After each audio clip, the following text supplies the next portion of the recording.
Bonjour, Renaud Desportes de la Faux, je suis le directeur général de Quorum Asset Management.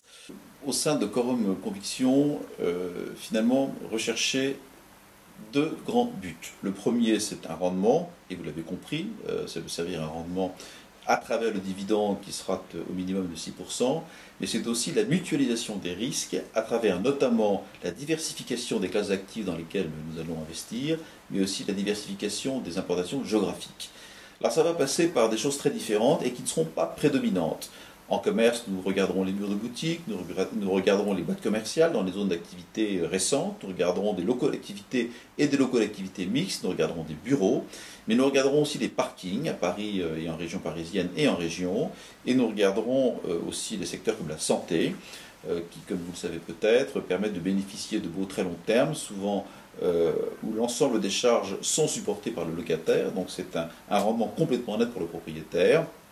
Et là, nous regarderons tant les établissements spécialisés pour personnes âgées dépendantes que des établissements psychiatriques et des établissements de santé, de cliniques, médecine, chirurgie, obstétrique, qui aussi en général sont porteuses de baux long terme de 9 ans ou de 12 ans. Nous sommes effectivement déjà avancés sur un certain nombre d'acquisitions parce que au-delà de cette politique de rendement et de diversification que j'évoquais, nous allons, et l'équipe va s'y employer, essayer de faire quasiment du sur-mesure. D'une part, éviter que l'argent qui est collecté soit pendant quelques semaines seulement, mais malgré tout, placé en monétaire par exemple. On fera en sorte que chaque centime d'euro investi soit immédiatement investi dans de l'immobilier. Nous avons déjà des signatures qui sont actuellement en cours et nous avons aussi des lettres d'engagement qui ont été contresignées.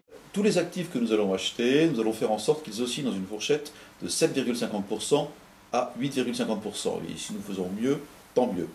Nous allons faire en sorte aussi que ces actifs soient des actifs neufs ou récents, même si cet aspect n'est pas toujours significatif. Par exemple, acheter un pied d'immeuble dans une rue commerçante, ce n'est pas le fait que l'immeuble soit récent qui va nous intéresser, c'est son emplacement commercial.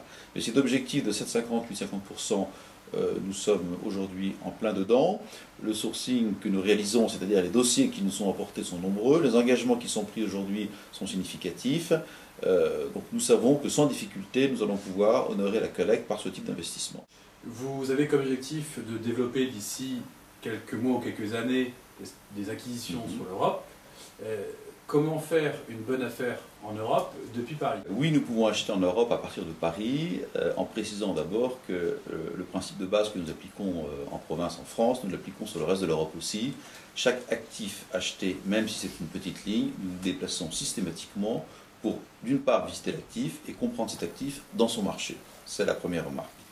La deuxième remarque, c'est qu'au-delà de cet aspect opérationnel, nous avons une expérience, pour certains d'entre nous à l'étranger, qui est forte, et nous connaissons surtout beaucoup d'acteurs qui interviennent dans les différents métiers de l'immobilier, que ce soit dans celui de la promotion immobilière, de la commercialisation, de l'expertise, et nous irons très précisément nous entourer de leurs conseils lorsque nous regarderons un actif sur les marchés européens, par exemple.